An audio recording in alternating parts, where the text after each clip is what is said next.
Hello, everyone. Welcome to Good Money, your trusted source for personal finance advice. I'm Tanya Rivero in New York. Ever wonder what it would be like to work from home? With advances in technology, more and more people are looking for home-based jobs that could easily give them the flexibility of setting their own hours and perhaps find a better work-life balance.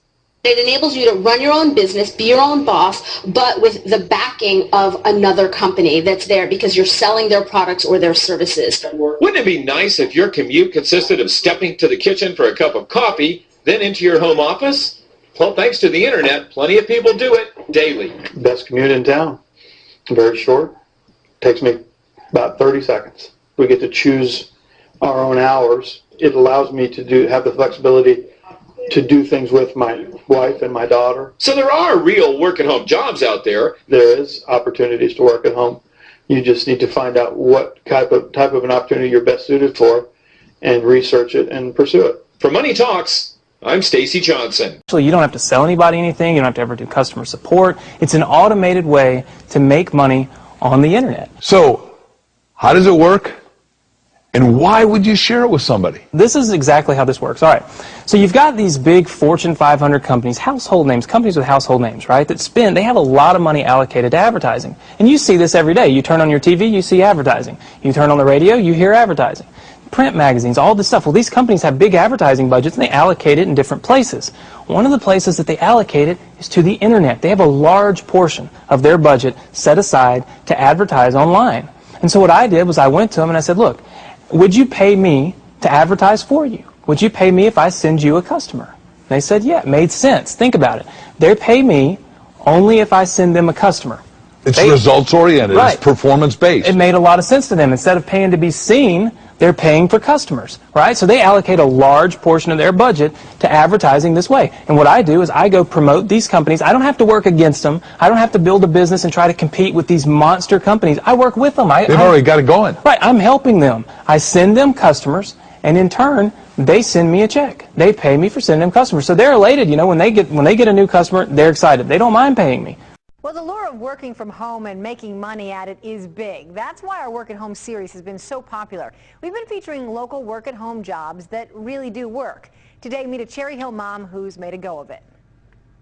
I worked in television for years. I started out at NBC 10. And from production assistant at NBC 10, Patty Feeney went on to full-time work as a producer at Banyan Productions.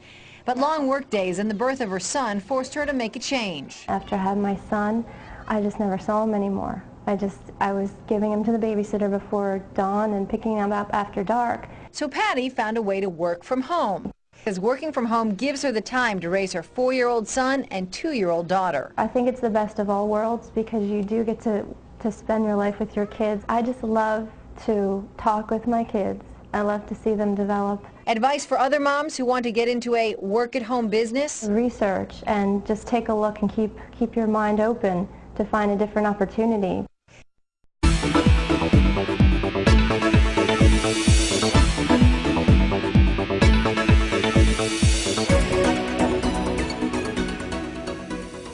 Hi, my name's PJ, and welcome to our short presentation. Have you ever wondered how the rich keep getting richer while broke people stay broke and the middle class seems to be shrinking? Well, this isn't nearly as mysterious as it may appear when you examine the specific differences in how broke people, the middle class, and the rich spend their money. Now, this is such a simple concept, yet so profound, it nearly knocked me out of my chair when I finally understood it. I'm going to show you exactly how the rich spend their money, and you can evaluate for yourself why they keep getting richer and the broke keep getting broker, and why the middle class remains so stressed out. Now, to get started, I'd like to review some financial terms we'll be using during this presentation. The terms that you need to be familiar with are cash flow, which means money you bring in, expenses, which means money you spend, assets. Now, this is the most confusing one. You're probably familiar with the traditional definition of an asset, which is something you own or have equity in. However, back in the 1990s, Robert Kiyosaki introduced us to a new definition of an asset in his groundbreaking Rich Dad, Poor Dad series of books. Robert taught us that an asset is something that pays you, and that's the definition we'll be using here. Liabilities is the last term, and it's defined as things that cost you money. As an example, a house is typically viewed as an asset. But can it actually be a liability? Yes. With our revised definition, anything that costs you money is a liability, not an asset. If you have a mortgage, your house is an asset to your banker because it pays him or her every month. But could a house also be considered an asset to you? Yes, in the right circumstances it could, when it pays you money. Let's say you buy a house and you rent it out, and it paid you a positive cash flow every month after all expenses. That would then be considered an asset. Now, one more time with the terms, just to be very clear before we continue. Cash flow is money you make. Expenses, that's money you spend. An asset pays you, and a liability costs you. Now let's take a look at how broke people spend their money. Now, when I say broke people, I'm not referring to the destitute. I'm speaking about that large portion of our society that lives from paycheck to paycheck and who never seem to have any money.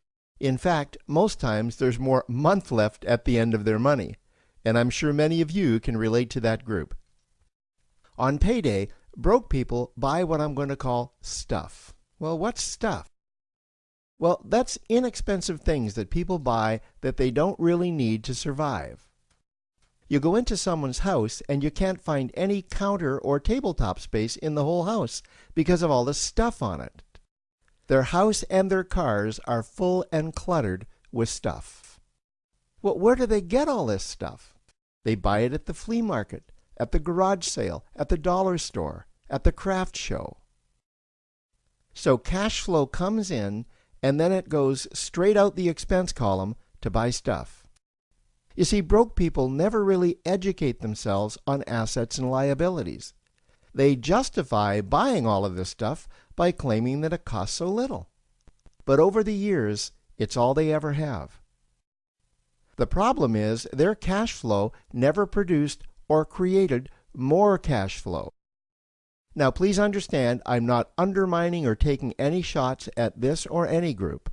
I just see a lot of financial difficulty out there, and it really doesn't need to be that way. Creating wealth isn't a mystery, it's a formula. The only reason someone doesn't create wealth is because they either don't know the formula or they don't apply the formula. Now let's take a look at the middle class. The middle class is the group that society mistakenly thinks are rich. They're not. Yes, they typically earn a six-figure income, and many of them appear rich, but it's what they buy with their money that keeps them prisoners of the middle class. What they typically buy are liabilities. Remember the definition of a liability? Things that cost you. By buying liabilities, the money gets pushed up and out their expense column. Liabilities are items like cars, boats, houses, airplanes, credit card debt. Now let's see just how this happens. The middle class gets a nice paycheck, let's say $10,000 for the month. They then split that down the middle and they pay their monthly expenses with half, and with the other half, they make a down payment on a new car. The car costs $5,000 down, and after they add on the insurance and the maintenance, that liability now costs $1,100 new dollars every single month. A few months go by, and they want a boat, then a vacation home, a Rolex watch on their credit card, a vacation on their credit card. And before you know it, their liabilities have raised their expense levels to near or above their income levels. They actually spend equal to or more than they make. Meaning that they have to go to work and make a certain amount of money every single month just to cover their liabilities. The other important issue with both broke people and the middle class is that normally all of their cash flow is dependent on their own effort, meaning that they've educated themselves to exchange their knowledge and expertise for someone's money. Also, the money they earn is usually the highest taxed form of income. Here's an example. An attorney is knowledgeable about law, so people pay him or her in exchange for that knowledge on an hourly basis. The problem here is that if the attorney isn't sharing that knowledge with a client, then the attorney isn't making any money. This causes lots of stress and anxiety in their lives, and if you ever ask them to take an afternoon off to play golf with you, well, they very rarely can because of how much money it'll cost them to take that time off. On the surface, life's pretty good. The reality is that it's a roller coaster ride. That's the middle class. Now, I know this group very well because for a great deal of my adult life, that was me. Now let's take a look at how the rich people spend their money. Rich people acquire assets. Again, an asset is something that pays you. If you want to become rich, buy assets that earn you more money. The money cycle looks like this. Acquire assets that produce cash flow, invest the profits to acquire more assets that produce more cash flow, invest those profits to acquire more assets that produce more cash flow. The rich spend their money and acquire things that produce more money. Here are a few examples of assets that produce more money. Investments are the obvious ones: stocks, bonds, real estate. Education is another asset. If you learn how to do something that produces more money for you and you actually do it, that's buying an asset. There's a great quote that goes, "If you think education is expensive, you should see how expensive stupidity is."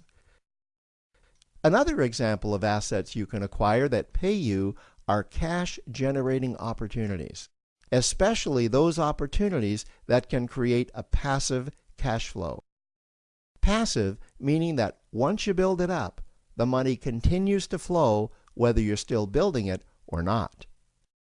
Here's a small example. Let's suppose you bought a pinball machine and you put it in a barber shop, and you don't spend any of the profits. You save them until you can buy another pinball machine and put it in another barber shop. This, by the way, was Warren Buffett's first business. If you don't know who Warren Buffett is, he's one of the top 2 richest men in America. The rich are extremely eager to find those passive cash-generating opportunities because those opportunities continue to pay them month after month, year after year, long after they've stopped working the opportunity. You know, I see this happen again and again with successful entrepreneurs.